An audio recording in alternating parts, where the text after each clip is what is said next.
বাবার অভিশাপে ছেলে পুঙ্গ, ঘটনাটি শুনতে খারাপ হলেও এটাই বাস্তব। আর এই ঘটনাটি ঘটেছে এই গ্রামে। দেখুন, পুঙ্গু সামনে নিয়ে আমরা আলোচনা করছি। তো এখন চলে যাব একজন প্রতিবেশীর কাছে। আচ্ছা ভাই, ভাই মূলত উনি যে বাবার নাকি অভিশাপ লাগছে, বাবার নাকি অভিশাপ লাগছে। আচ্ছা, কি এমন অপরাধ করছিল যে অভিশাপে আজকে উনার কোমরটা পর্যন্ত নষ্ট হয়ে গেল? এর বাপে কাকা আমার খুব শখ কইরা বিয়া করাইছে। এই বইয়ের কথায় উড়ে আর বহে। আচ্ছা। এই বইয়ের কথায় তার বাপের গায়ে হাত তুলছে। আমার মানে এই ঝগড়াঝাটি লাগছে, আমি নিজের চোখে দেখা, আমি আইছি ঝগড়াঝাটি লাগছে, সে দৌড়ায় আইসা তার বাবার এই মাথায় লাথি মারছে। কত বড় জঘন্যতম কাজ করছে মানুষের সামনে? মানুষের সামনে, আমার সামনে আমি কোনোভাবে ট্যাকেল দিতে পারি না, তাও বইয়ের কথায়। আজকে হ্যাঁ এই অভিশাপ লেগে হয়তো পায়ে বা মাথায় কোনো প্রবলেম হয়েছে, উইঠাই দাঁড়াইতে পারে না। এখন তো তার বউ, এখন তার বউ নাই, তার বউ বলে আমার থুয়া আমার থুয়া গেছে গা। এখন এ তো ঘরের তো বাইরে দাঁড়া না, কেমনে যে এখানে আইসে বুঝতেছি না, ওর জিগাইলে বুঝতে পারবো।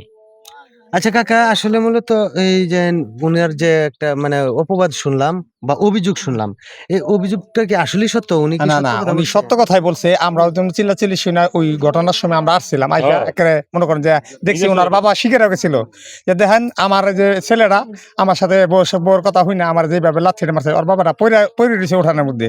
কিন্তু ওই আমরা দৃশ্যটা যে দেখে গেছি, কিন্তু আজকে এই দৃশ্যটা যে এখানে দেখতেছি, আল্লাহর কি খেলা দেখেন। প্রমাণ এই দুনিয়ার বিচার এই যে দুনিয়াতেই হয়, এই প্রমাণ এখনো এখনো আছে। আপনারা বিশ্বাস না করেন, ওনারা জিজ্ঞেস করে দেখেন যে কি করছিল আর ওর পরিণতি কি হয়েছে। কোনোভাবে উঠতে পারে তো দর্শক, আসলে গ্রামবাসীর দেখা যাচ্ছে একই কথা, যে উনি নাকি বাবার গায়ে এমন জোরে লাথি মারছিল যেটা কিনা হয়তো উনি ব্যথা যদি নাও পেয়ে থাকে, তারপরেও এমনই একটা অপমানিত হয়েছিল যে অপমানটা হয়তোবা স্বয়ং আল্লাহ সহ্য করে নাই, যার কারণে কিন্তু তার এই শাস্তিটা দুনিয়াতেই দিচ্ছে। তো এখন আমরা চলে যাব ভাইয়ের কাছে। আচ্ছা ভাই, আপনি আপনার বউয়ের কথা শুনে আপনার বাবার গায়ে এরকম ভাবে লাথি মারছিলেন, এর কারণটা কি মূলত বলতে পারেন? ভাই আমি তো বুঝমান হতেই মনে করেন মারছিলাম গো ভাই, এর মধ্যে বুঝতে পারি নাই ভাই, বুঝছেন? সিয়ারের মধ্যে বুঝতে পারি নাই, বলুতে মারছিলাম ভাই। এখন তার অভিশাপ মনে হয় এখন লাগিয়ে গেছে, এখন আমি মাপ চাইতেছি আল্লাহর কাছে। আচ্ছা, আপনার স্ত্রী কোথায়? নাই, কেউ নাই আমার হ্যাঁ? বাসায়, কেউ নাই ভাই। তাহলে আপনি খাওয়া দাওয়া এরপরে এখন বুঝতে পারছি ভাই, এখন বুঝতে পারছি আমি, এখন বুঝতে পারছি।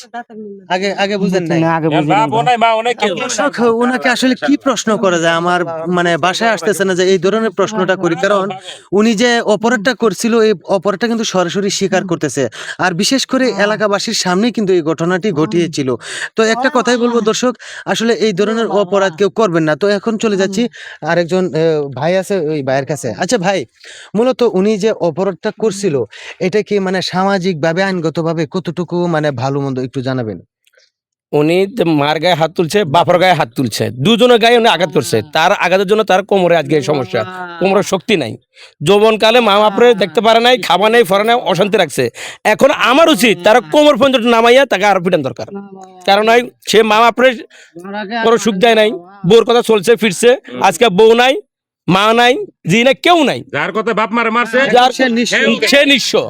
এই নিঃস্ব লোকটারে আমাদের এলাকার তো তুলে দিলাম, কোনো মা বাপের গায়ে কোনো সন্তান যে আর হাত না তুলে, ওর দেখে যে শিক্ষা পায়।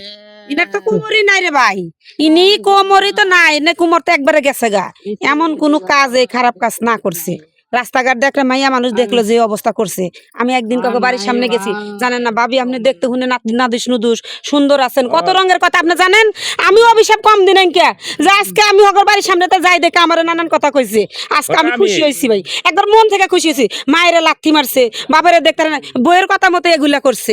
আজকে তোর বউ কই গেল, বাচ্চা গুলা কই গেল, তোর মা বাপ কই গেল, কেউ নাই কে, কেউ নাই, সবাই গেছে। অভিশাপ আমিও কম দিন। তো দর্শক, আসলে এই ধরনের অপরাধ থেকে আমরা বিরত থাকবো, কারণ হলো মা বাবা হলো আমাদের বেহেশত।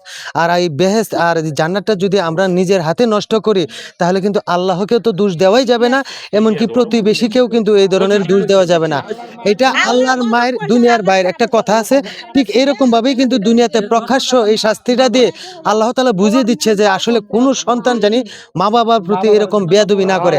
তো আসলে আমরা বেয়াদবি জানি না করি, জান্নাতকে খুব ভালোবাসবো, জান্নাতকে খুবই মানে সেবা যত্নে রাখবো, যাতে করে মা বাবার মন যদি সন্তুষ্ট রাখতে পারি, তাহলে আল্লাহকেও কিন্তু সন্তুষ্ট রাখা যায়। তো দর্শক, এই ছিল আমাদের বানানো ভিডিও। যদি ভালো লেগে থাকে তাহলে অবশ্যই লাইক কমেন্ট শেয়ার করে আমাদের পাশে থাকবেন। ধন্যবাদ সবাইকে।